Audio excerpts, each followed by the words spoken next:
A guerra de mercados, chamada globalização, ela acaba beneficiando a todos? Ela acaba beneficiando quando há trocas mútuas e livres dentro de um contexto institucional, né, que evite fraude e abusos. Porém, o próprio termo guerra eu já considero pejorativo. Eu não vejo exatamente como uma guerra. Quando empresas estão competindo para atender a demanda, o tirano, entre aspas, é o consumidor. A satisfazer a demanda. Tem uma frase de Ludwig von Mises, da escola austríaca, que acho que resume bem isso que a gente está falando. Não é porque as pessoas bebem... existem destilarias que as pessoas bebem uísque. É porque as pessoas bebem uísque que existem destilarias. Quer dizer, primeiro vem uma demanda. Depois as pessoas têm que competir no livre mercado para atender essa demanda. Não é mais moderno esse raciocínio. Por que não? Não é porque um africano miserável está informado pela televisão de todo o padrão de consumo que é referido crescentemente à felicidade. E ele não dispõe da menor chance de acessar a isso. Estou falando dos africanos para não falar dos nordestinos. Esse é o lado do pejorativo. Mas quem não está protegido da propaganda que induz mas não é o consumo, propaganda. Não é propaganda, política. nem eu acho que deva se restringir o acesso das pessoas. Minha opinião é um pouco complicada porque eu não gosto de manual. A questão é assim, falamos do Brasil. O Brasil é uma potência intermediária, nós somos a 15ª economia industrial do planeta e temos o que perder. Ponto final, nós temos o que perder. As condições de consumo, quer dizer, o padrão aspirado de consumo, o padrão desejado de consumo, é a única verdadeira globalização. É a única. E é um padrão de consumo que vem na esteira da afirmação de identidades culturais que não são as nossas.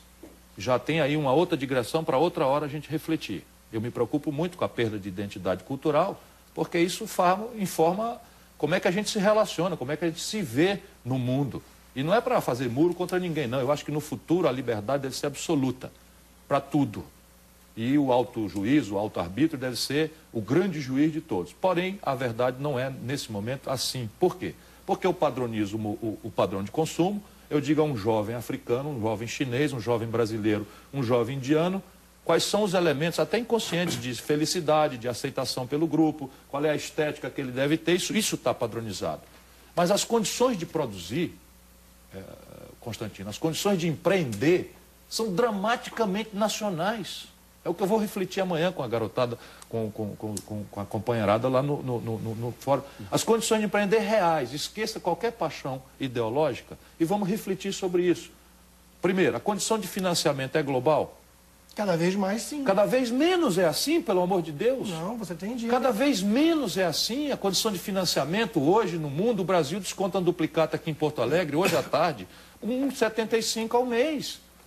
Você toma emprestado a 1,75 ao ano no Japão. Bom, na Europa, nós temos que fechar a roda. Mas vamos aqui, o domínio tecnológico. Temos que fechar aqui. Primeiro o doutor Rodrigo, depois tem que falar... Só 3 assimetrias para a gente deixar. O domínio tecnológico é disponível globalmente? Pergunta se o Brasil pode vender avião Tucano para a Venezuela. Não vende o avião Tucano da Venezuela porque a estupidez da política externa norte-americana proíbe o Brasil de vender avião da Embraer para a Venezuela porque tem componentes tecnológicos embarcados no Tucano que o Brasil não produz. Esse é um aspecto negativo quando se fala em guerra de mercados.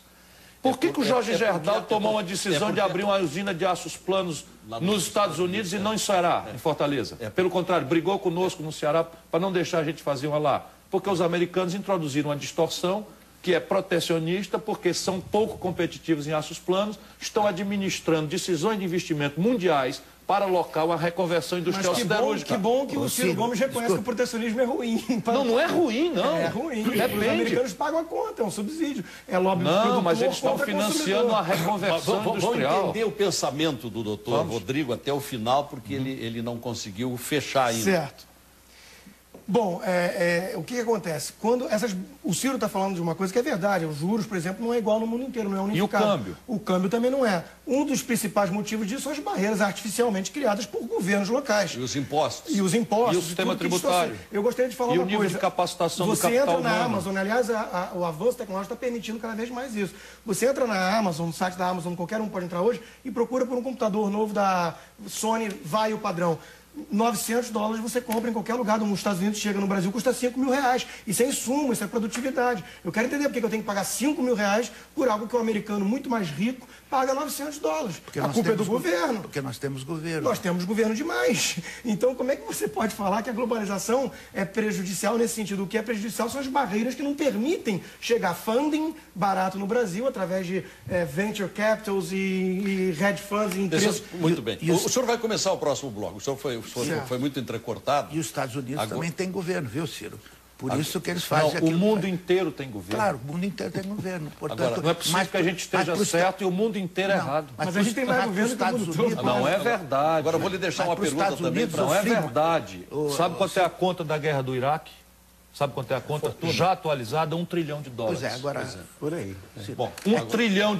É que free market significa uma coisa para os Estados Unidos, para os americanos. Sim, mas pendurado no céu. E para nós, outra coisa. Ah, claro. Agora, para nós incluir, doutor Rodrigo... É disso que eu estou tratando.